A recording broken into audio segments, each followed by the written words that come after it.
Hello, everybody. Welcome along. My name is Benjamin Bloom. This is the Benjamin Bloom Football Channel. Please leave your bias at the door and join us for Championship Review Round 30, Part 2. Another midweek round of games. 6 matches on Tuesday night, 6 matches last night on Wednesday.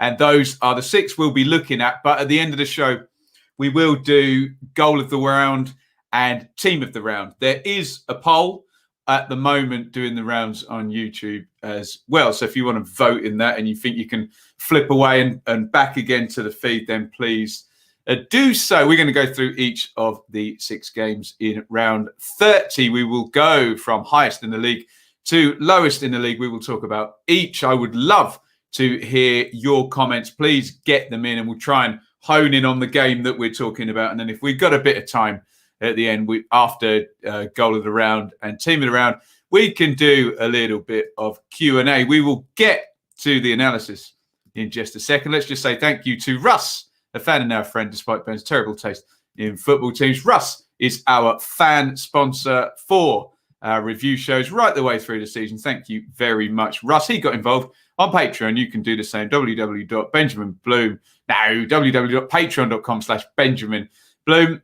This morning, about 40 minutes of answers to the normal Thursday Q&A. We have the predictions. That's Patreon exclusive. We've now got Classics Reviewed, a monthly show, Patreon exclusive. I would love to have more and more stuff go in there. The more signups we get, the more time I can put down there. Thank you to you people on Patreon. Thank you. Great day on Super Chat yesterday. Brilliant. You can support any point in the broadcast via Super Chat. First chat to Super Chat in the stream becomes king of the bin.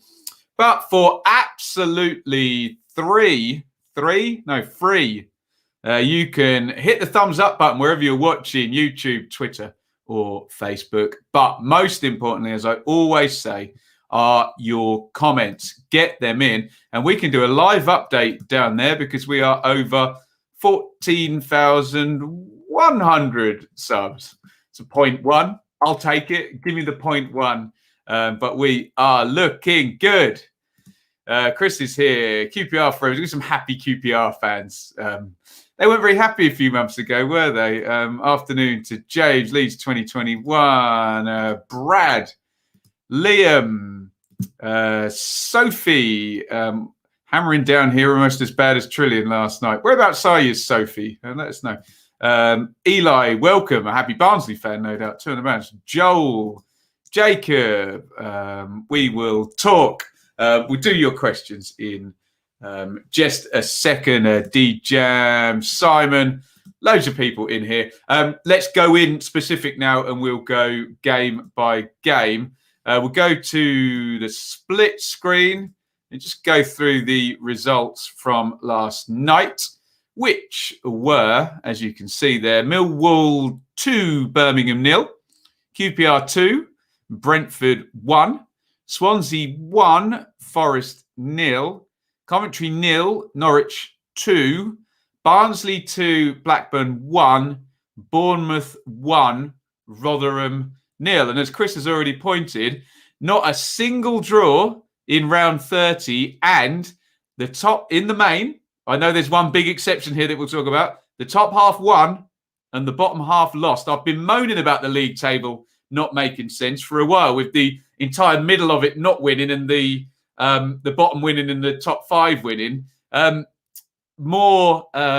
universe sorting itself out in terms of the league table actually making some sense. Let's go to Coventry, or well, more specifically, Birmingham, where Emi Buendia's return to the Norwich team is now played 1-2, and he's got 2 assists and 2 goals and won a penalty and been the man of the match, I think, in both of the games. And with that being said, Norwich back to the top, back to 2 points per game as well.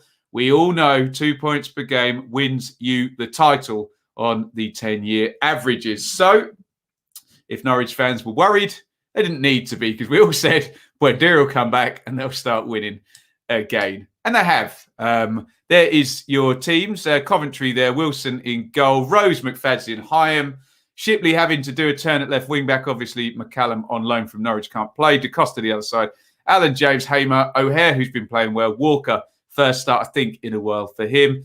For Norwich, looking really, really strong. No talk of an injury crisis there anymore.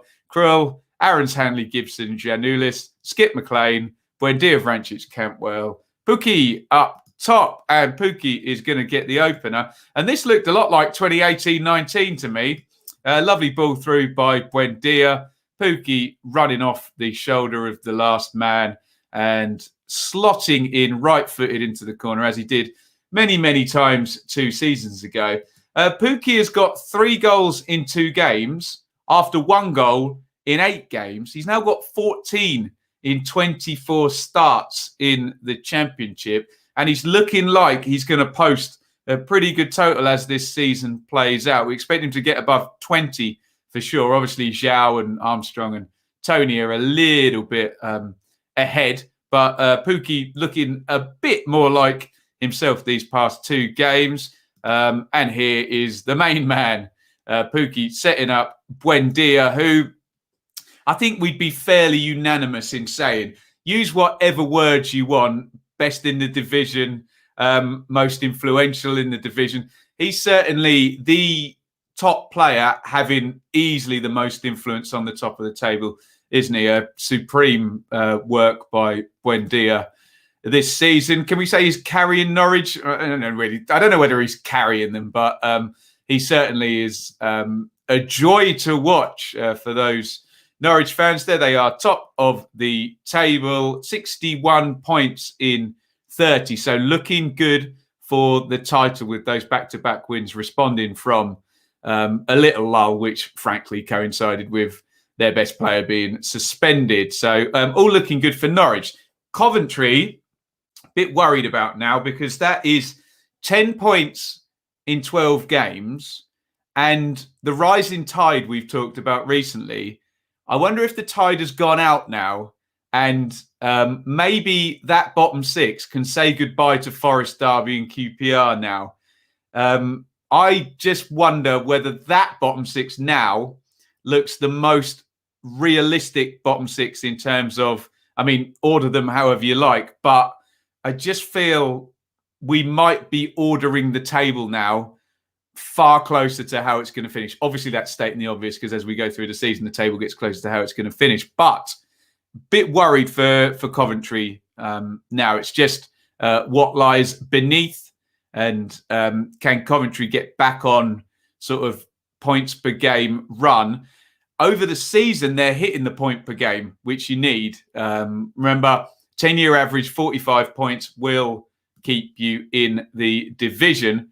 However, it may be a high tide season. We don't know. It may now be that bottom 6 stagnates a little bit and it's not a high tide season. I can't tell you that. I can't read the future, but the tide has risen and I wonder if it's gone out and a few people may be getting left behind. Right. What have we got here in the chat on this one? Campbell playing Gooseberry and the Buendia Pookie loving. Right, there you go. Working well, though, isn't it? Any other comments on this one? Buendia is king. Pass for Pookie was class. Lovely stuff. Wasn't it? Mel says, Campbell, man of the match for Norwich. Does Hernandez still play for Norwich? Nowhere near the 11. As I know, he's had some injuries. D-Jam says, if we go up, we might get 1 more year from him.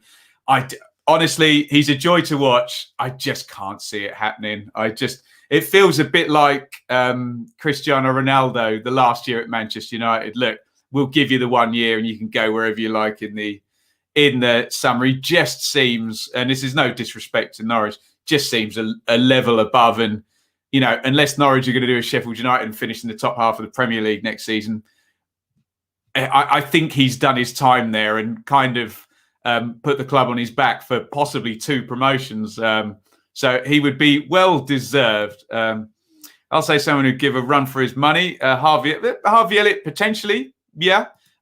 He's got to just Buendia's just delivering game after game after game after game.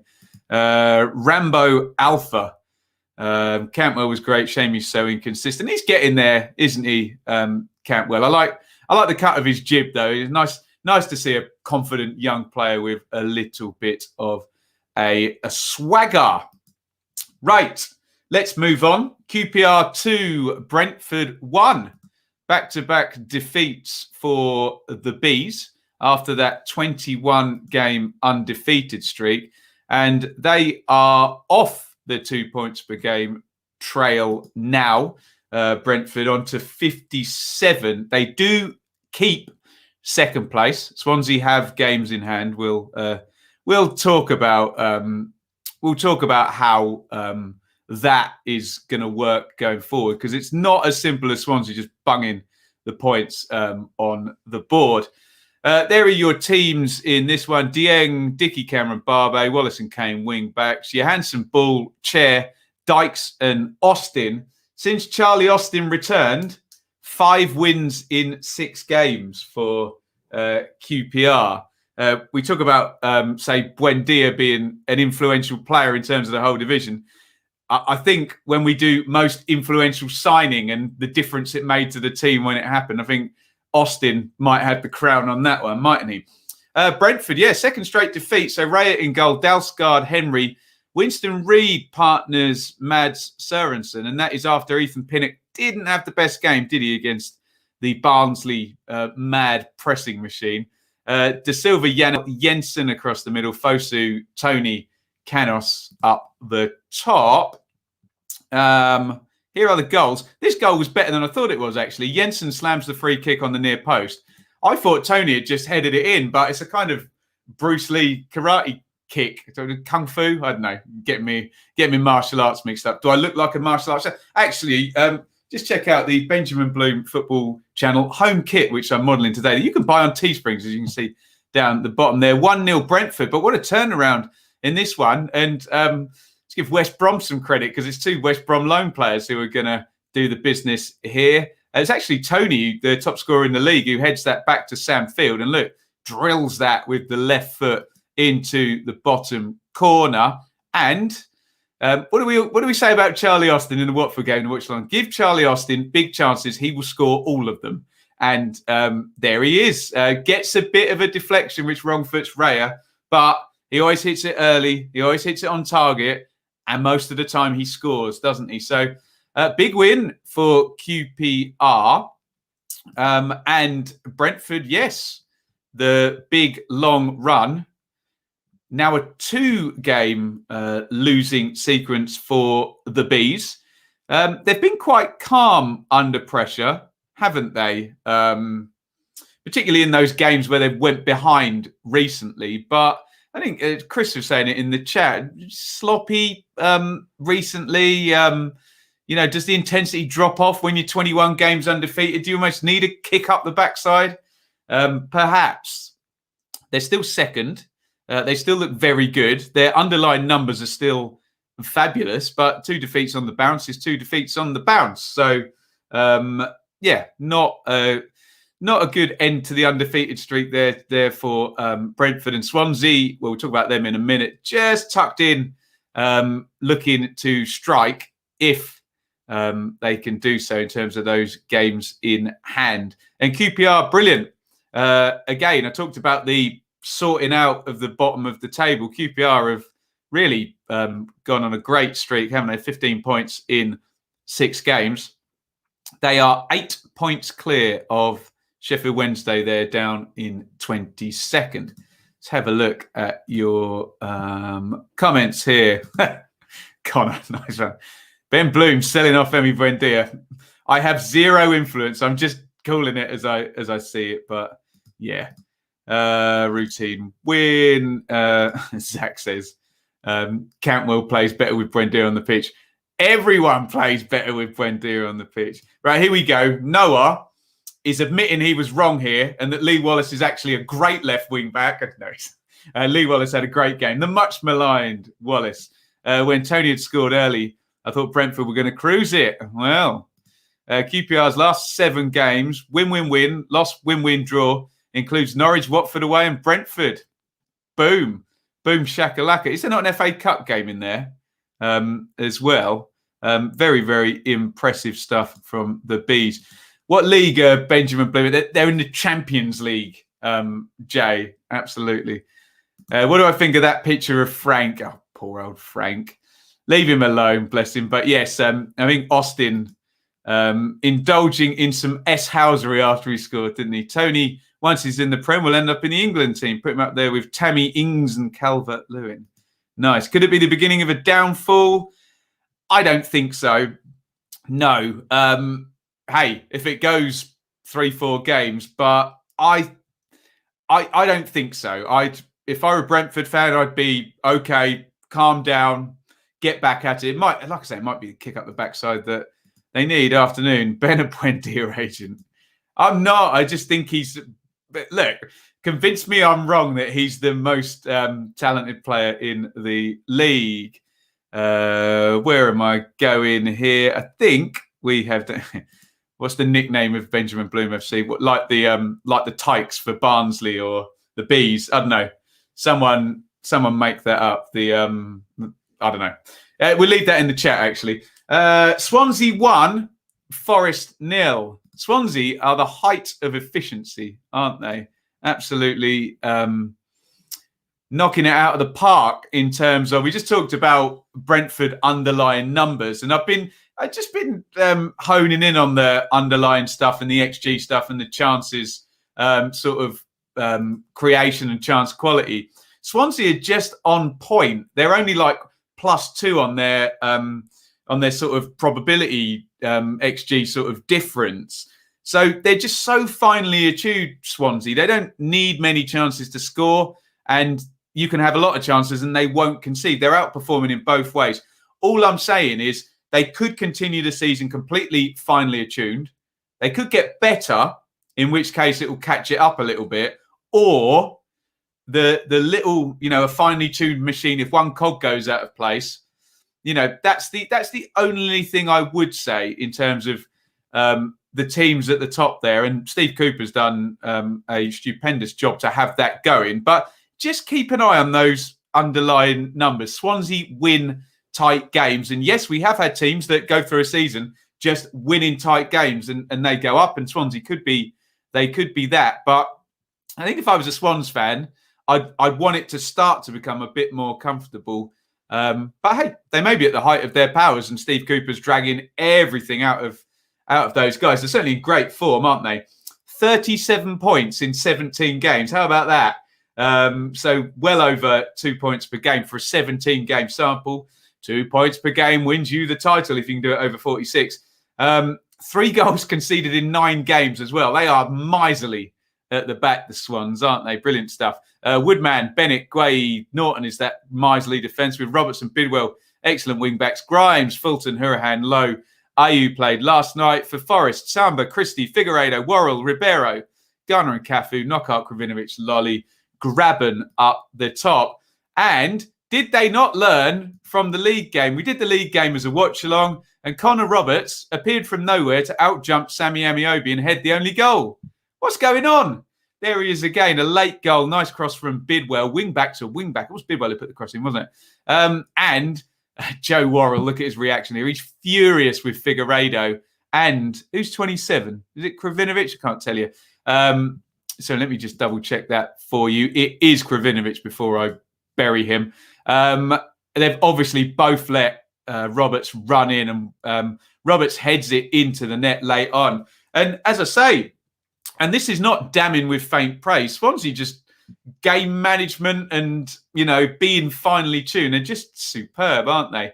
And they get the win again. There was a point when it looked like it was going to be a very good day for Norwich and Watford, with Brentford and Swansea both potentially dropping points. But Swansea do the business, and they are a point behind with 2 games in hand there. Again, this is a very easy bit of math for you all. Swansea are 56 from 28. They're exactly at 2 points per game. So if you want to be completely fair, you can add 4 points on. Don't just add 6 on like people do. which would put them at 60. So surely, can they make those 2 games in hand worth more than 1 point over Brentford? I wonder. One of them's against Sheffield Wednesday. Someone will tell me in the chat where the other one is. So great stuff from Swansea. Again, if I were a Swans fan, I'd want just a bit more margin for error because they're just on the nose really good, aren't they?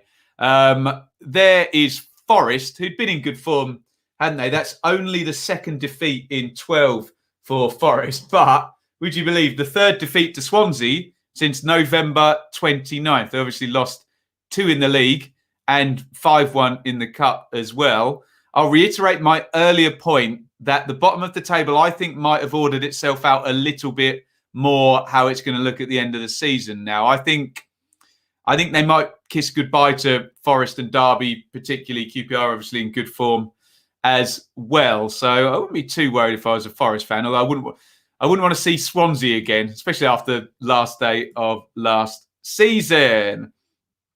What have we got? Chris, Swans 2 games, Wednesday and Blackburn, add 6 points. Well, maybe. Roberts is the Welsh runner. Okay.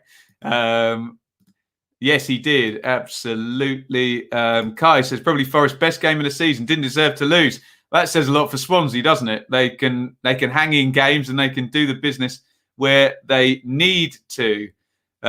Is the Premier League cartel no longer in fashion? I bet I know who that is. I think that's a troll. It's gone, hasn't it? The parachute cartel has been broken up by Bournemouth's bad run. We still got 3 year 1 parachute teams in the top 6, though. So, no. Obviously, parachute players are a massive advantage, aren't they? Roberts, top quality defender. 3-on-1 situation to grab the win. I love it if we got in the Prem with him. What else have we got here? Steve. Swans looked like they hadn't played for a fortnight, stuck in there and pulled it out of the bag. Forest deserved at least a draw. Forest were unlucky to come away with 0 points. Yes, we have heard indeed. I think we are all there. Let's move on to Bournemouth 1, Rotherham 0. And under Jonathan Woodgate, Bournemouth have 3 wins and a draw in all competitions in 4 games. Let me just remove that comment. There we go, so we can see. Sorry, Bournemouth 1, Rotherham 0. There we go. That's more like it. Phil Billing with the only goal. Are we going to get a fun announcement? A Thierry Henry shaped announcement today? I don't know. Who knows? I'll be all over it if we do, as I've said numerous times now. 3 straight clean sheets as well. Do we give Cameron Carter-Vickers some credit? Because he's fairly new to that defence. It wasn't him, from the start of the season, was it? No Steve Cook either yesterday. Anyway, Rotherham's decent little spurt ended and Bournemouth trucking along. And I'll maintain my stance that a reasonable hire from Bournemouth, a competent manager, should be finishing in the playoffs, shouldn't they? Begovic in goal, Smith, Carter-Vickers, Kelly and Rico, Billing-Cook, Lerma, Stanislas, Surridge and Danjuma up front. For Rotherham, Johansson, Ihekwa, Wood, Robertson, Olasunde, Harding, Wing Barlass of Wiles, Smith and Crooks. Here is the only goal. Quite nicely worked, actually, on the transition. It was Surridge, and then you can see right in the corner of the picture, that's Smith, who's crossed it in. Billing, good composure, actually. He does look pretty chilled out as a player, doesn't he? Takes his time, touch, sticks it in the corner.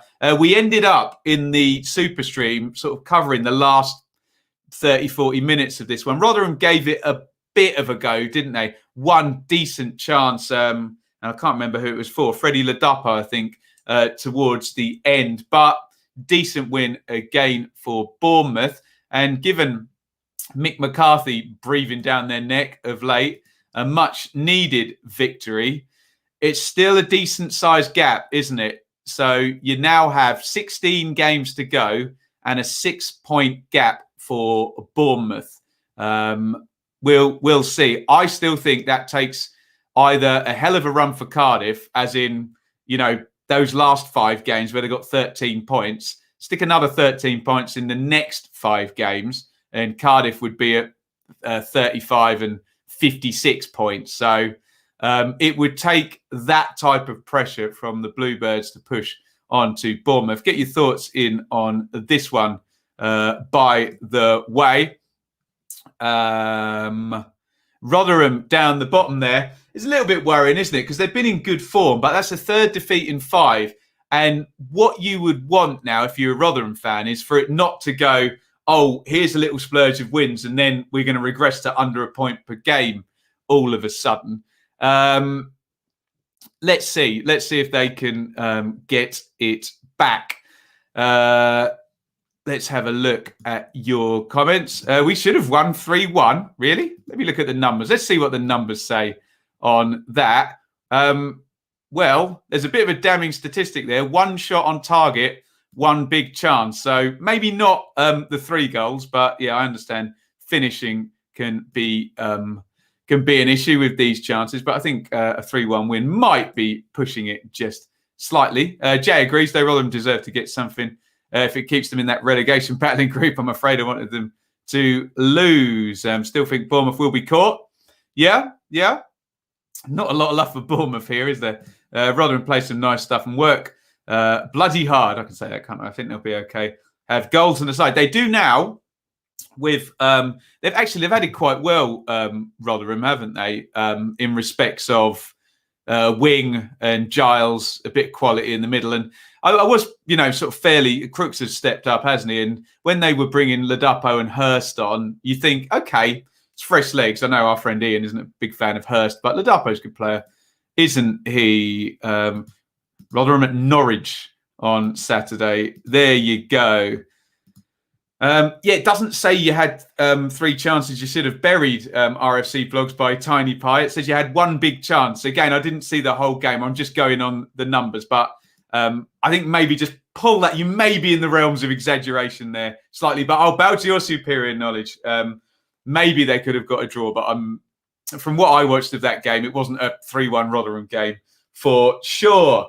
Let's move on to Barnsley, who have back-to-back victories. They had that excellent win, didn't they, at Brentford at the weekend. They're getting a bit beloved by people who know nothing about the Championship. You always get that, don't you? Oh, I saw Barnsley play Chelsea on BBC the other day. They're good. I'm going to say I like them. And then us people who watch the Championship all day go, yeah, we know. We've been watching that for about 18 months now. So Barnsley 2-1 victors over Blackburn. If the Championship had started, ifs, buts, maybes, when Valerie and Ishmael take over, which was 23 games ago, half a season ago, Barnsley would be 5th. They have 39 points from 23 games. So playoff form, essentially, under the tenure of Ishmael. Yes, I know it was the same for Struber last year, and he started even later in the day, didn't he? So God knows what Barnsley would do if they actually started a season well, wouldn't they? There's your Barnsley team. Collins in goal, Civic, Hellick, Anderson, Stiles and Britton, Palmer and Mowat, Adebayo, Chaplin, Woodrow up top. Here's your Blackburn team. Blackburn, 4 wins in 15 in all competitions, 7 defeats in 13 games in the league. And yes, I'm going to bang on about it, but some very talented attacking players in that Blackburn squad. Kaminsky in goal. Looks like a very loan-heavy, as in Harwood, Bellis and Branthwaite starting in the back 4 with Lenihan and Douglas making up. Is Douglas on loan? Is Douglas on loan from Leeds? They got 3 loanees in their back 4. Or did he sign permanently? I don't know. Let me know in the comments. Downing starts and Travis. Elliot Bennett. I don't like the look of this. Dak, Gallagher, Armstrong. Is Mowbray starting to just try loads of stuff out, which is normally a sign that it's not going so well when you see all sorts of different starting lineups and permutations of the 11s. Here is the first Barnsley goal. Carlton Morris, not given a chance by Norwich, but doing a job for the, 10th or 11th or something? Barnsley will look in a minute. C side in the division. Did they need to sign Hugel, Norwich? Because Morris sticks this one in the corner. Beautiful finish by him. And here is Captain Mowat in, round the keeper on that rubbish pitch, sticks it in the back of the net. Come on, Mowat, sign a new contract. Let's keep this Barnsley team together. It's good fun. This is a brilliant goal, by the way, by Blackburn. Absolute stellar counter-attack here. 2 passes out from Branthwaite to Elliott. Elliott through. Hyper speed from Armstrong lifts it over the goalkeeper. But a mere consolation goal there. And yes, I was right. 10th in the division now, Barnsley. And maybe the win against Brentford dispels our flat track bully theory with Barnsley, where it was like, oh, they'll just lose against teams that are above them and won't get any higher. So they're tucked in there. Look, Cardiff 43, Borough 43, Stoke 42, Barnsley 42, and then Millwall 41. Blackburn there on 39. We'll talk about them in a sec. But yeah, can they put another run together? The signs are good. You just worry whether you get, the Brentford syndrome a couple of years ago, where they would have a good season, develop, sell off players, retool, start badly, and be chasing the tail every season. Brentford seem to have fixed that now, whereby, well, you can see they're second in the league with 16 to go. You would just worry in terms of long term for Barnsley. Are they going to start next season without Mowat? Will they have to sell Styles for a boatload of cash? Let me know your thoughts. Blackburn, yeah, that team selection. I really like Tony Mowbray. I like Tony Mowbray. That team selection starts to worry me now, where I see lots of lone players. I see different permutations. He's gone with Downey. He's obviously not working, and he's trying to find a solution. So it's kind of an open admission that it's not working at Blackburn at the moment. They're in 12th. Maybe we're being a bit unfair, but come on, Armstrong, Elliott, Dak, Rothwell I like as well. There's some good players there, and just not quite clicking. Is it? What you guys saying? Tom says Barnsley will be an interesting side next season if we don't get that cycle that happened at Brentford. And you got a Brentford shirt on there, Tom, so you know all about it. Where out goes Mepham or Konza or Yanaris or Hogan or Mopai and Ben Rama, Watkins, and you're always chasing your tail and not hoping to have that bad start. If we keep this squad together for next season, can you see us finishing top 6? Possibly, yeah. It all depends so much on the parachute teams, doesn't it? Because if they're all competent, 3 places in the top 6 are gone straight away. And then if you've got, other competent sides doing well. But Eli, the sample size of 23 games and 5th in the league is half a season, isn't it? So, yeah. Found out why our pitch is really bad. It's a season and a half old and couldn't be replaced when needed. Oh, Douglas is permanent. Thank you, Tom. How much longer do you think Blackburn will stick with Mowbray? I don't know, D-Jam.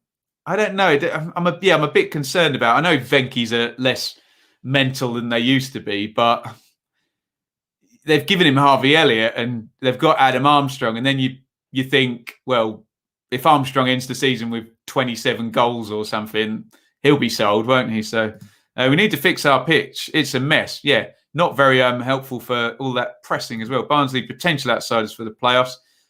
Can't see them doing it till the end of the season. Danger for Barnsley is they lose their energy with games coming thick and fast. Yeah, true. Ishmael, by the way, nothing in the game at 0-0 with half an hour to go. 3 strikers on. You got to love it. Will be typical Barnsley. We'll sell all the good players in the summer. Well, there's no problem with selling players. Every championship team, pretty much other than Huddersfield under Wagner, Leeds sold Vieira, Norwich sold Mattheson, Sheffield United sold Brooks. You can reel them all off. They all sell big players. It's just how you retool, and they're pretty good on the recruitment, aren't they? And I was worried about how some of the championship pitches, some of them are really bad, aren't they? How much do you think Styles is worth? Lots. How long's he done now? This is pretty much an entire season of football he's done now, Callum Styles, isn't he? He's worth a lot of money. I think he's worth a lot more I know Barnsley fans rebel against this. But if they stick him in central midfield, all of a sudden his value goes up. It skyrockets from left wing back. So Mowbray showed us too much respect last night. Told defenders to hoof it and avoid the press. Well, that did work for Swansea, didn't it, in that game? What else have we got here? Championship will be tougher next season for sure. Yeah, crowds. Actual no COVID, we hope. Norwich faced Barnsley on the last day of the season. Can't wait for Morris to come back and haunt us, says James. I suspect you'll already have either high 80s or 90 points by then, James. So I think you'll be all right. Huge fan of Ishmael. Anything above relegation is a good season. Yeah, but I think top half is looking pretty viable now.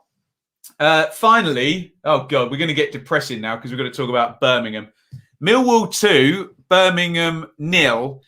And what's the time? 1:39. Is Aitor Karanka still there? It's a horrible, horrible run for Birmingham.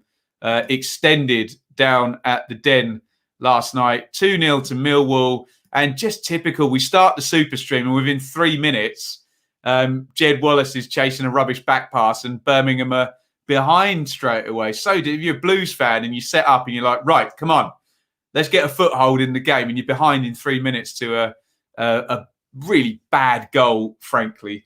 Anyway, it's 2-0. Millwall, 2 defeats in 12, 20 points in 12 games.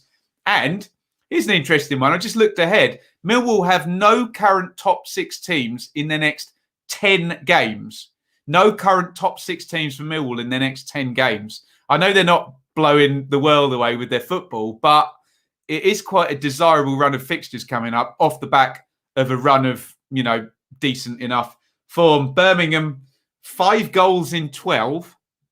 Yuck. 15 points in 21 games. So to flip on its head what we were doing with Barnsley a minute ago and saying, oh, take a 23-game sample. They're actually, 5th in the league. With Birmingham, take a 21-game sample, nearly half a season, 15 points. Wow, where are the wins coming from? There is your Millwall team: Bialkowski, Evans, Hutchison, Cooper, Malone and Romeo, wide, Woods, Thompson. Wallace returns and scores. Smith and Bennett start. For Blues, Etheridge, Dean, San Jose, Clark, Salter, Pedersen, Colin, wide, Gardner, Sunic, Harper, Jutkovic and Hogan up top. Here are the goals, and I've already kind of described the first one to you. Oh, that's really, really annoying. I've taken the screenshots and not put them in the thing. Give me 1 second. I can do this, guys. I can do this. Let me see if I can just blag. The first goal after 3 minutes by Jed Wallace after San Jose's poor back pass. I've got a spinning wheel. Come on, picture, load up. There we go. And you can see San Jose. It's just a hospital ball, really, isn't it? Kind of an undesirable 50-50 there with Wallace and Etheridge, the goalkeeper. Sorry. I've got all the pictures ready, and then I did my notes and my stats. Look, let me just prove this to you so you don't think I'm totally inefficient. There's all the notes and the stats. Obviously, I haven't uploaded the last couple of pictures, of which there's quite an amusing one. I think, let's not be too stiff on the referee on this one. That is Harley Dean on the goal line. Matt Smith absolutely spanks it, and yeah, they just did not quite see that was not Harley Dean's face, but that was his arm that stops that. And as we know, the denial of an obvious goal-scoring opportunity by nefarious means would have resulted in a red card for Mr. Dean, regardless of the whole deliberate or arm away from the body business. If the ball's flying in the goal, we've got the denial of obvious goal-scoring opportunity to go with. So they missed that one. But Ben Thompson didn't miss that one. Crossed in from the right-hand side.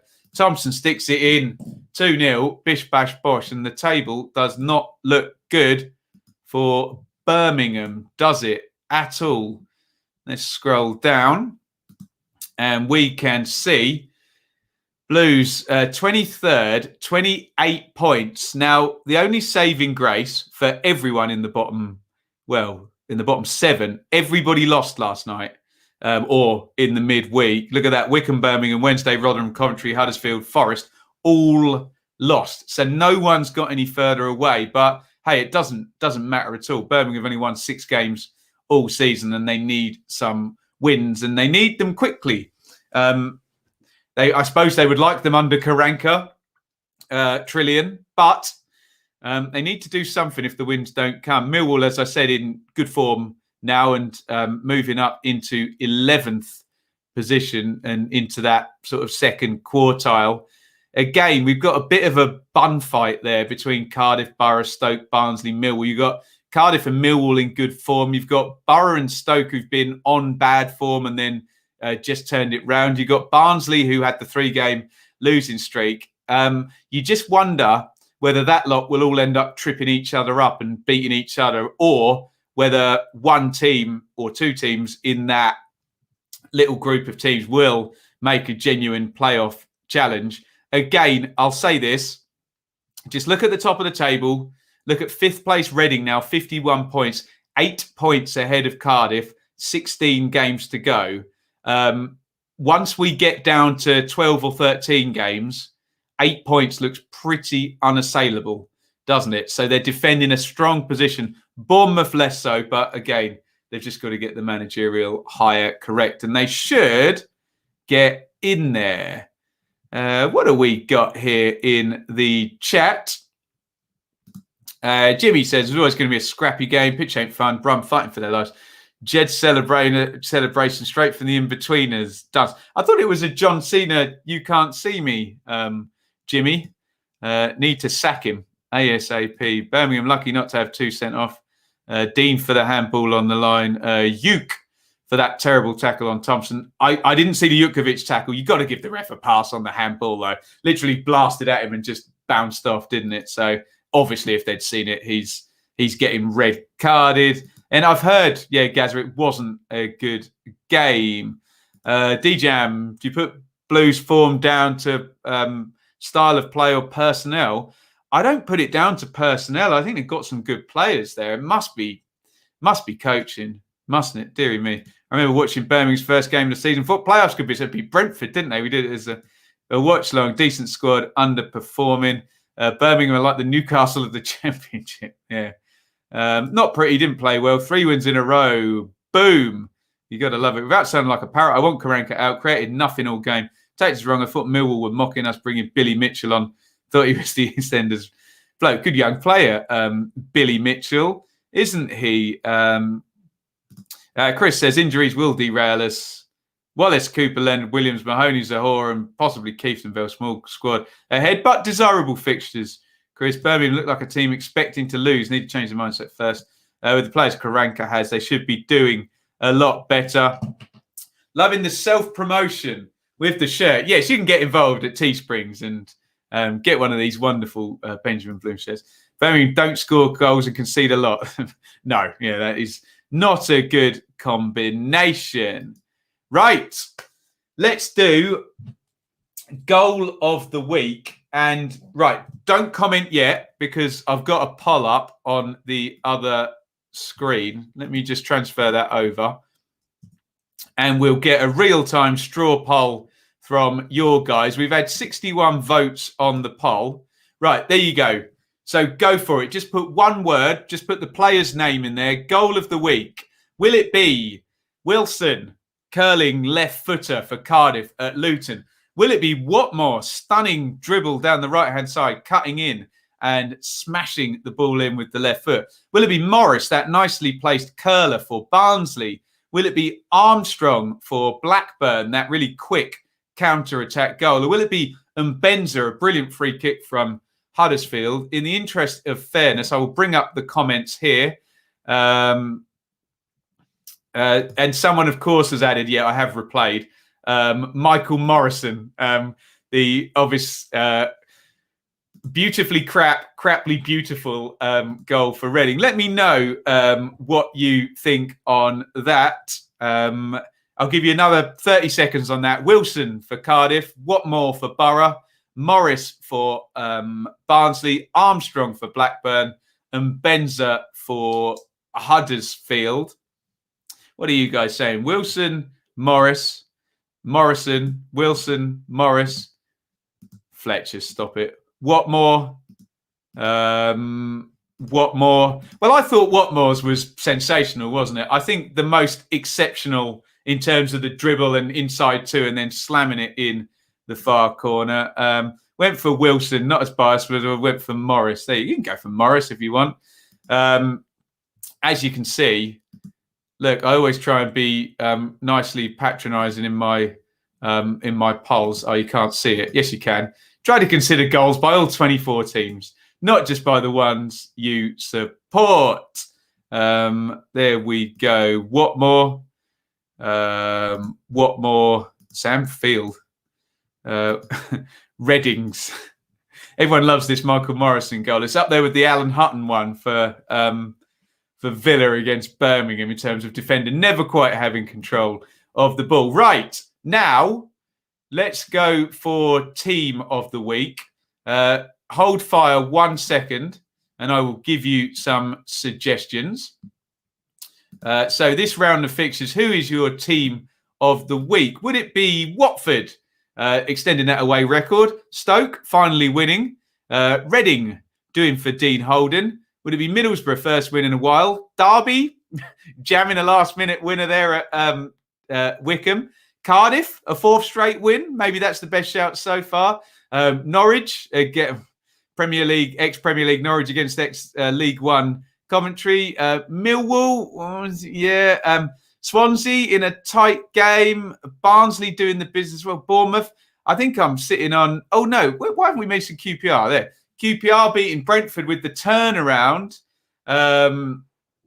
What do you think? I think I'm between QPR and Cardiff, possibly. What are you guys saying? QPR and Ipswich have to be the comedy team of the week, don't they? Just ridiculous. QPR. Oh, okay. It's a landslide for Rangers. Cardiff, you have to love a bit of a mate, QPR. Okay, so what was goal of the week? Watmore and Queen's Park Rangers are the team of the week for this midweek round. Brilliant stuff. Thank you all for joining us. I think Russ is in the chat, so we can give him a nice shout out now. Russ, a fan and now a friend, despite Ben's terrible taste in football teams. Thank you very much, Russ, for your sponsorship. You can help out the channel just as Russ does by heading over to Patreon. The best way to support is there. If you're still in the room on YouTube, please hit the thumbs up button. Before you leave, make sure you hit subscribe, ring the bell for notifications. My whiteboard is clear, so let's figure out the next couple of days, and you can give me some suggestions. I think it's fairly straightforward. So we will be here at 1 p.m. tomorrow for the preview. Need your help with that for the predictions. Then it is Watford and Derby, and I'm a bit worried about this because Derby versus Watford, the previous game, yes, it was Koku versus Ivic, and this will be Xisco versus Rooney. That game is one of the worst games I've seen this season. So fingers crossed, only the João Pedro goal helped us. That'll be a better game. And then we'll do the Super Stream on Saturday. That will start at 1:30, and we will be catching up with Coventry versus Brentford, the second half, with Brentford looking to avoid a 3rd straight defeat and get back on the straight and narrow. They could push up ahead of Swansea ahead of those 3 p.m. kickoffs. Thank you, everybody, for joining us. And I will see you all tomorrow, whenever. And like I said, I'll see you sooner if there's an announcement about something at Bournemouth or something at Birmingham, possibly. We will dive in if anything does indeed happen. Or Bristol City, actually, as well. But I think that might take a little while longer, especially knowing what happened back in the summer. Thank you, everybody, for watching, and I will see you very, very soon. All it remains for me to do is say over and out. Thank you so much for watching. If you enjoyed this video, please hit the like button to see more videos from this channel. Hit the subscribe button and to be notified every time we upload. Ring the bell for those notifications to come through on your device. If you really want to support the channel and me as a content creator, I will be eternally grateful if you head over to the merch store and grab something, or support over on Patreon, patreon.com/Benjamin Bloom. Thank you for your time. Go and watch another video.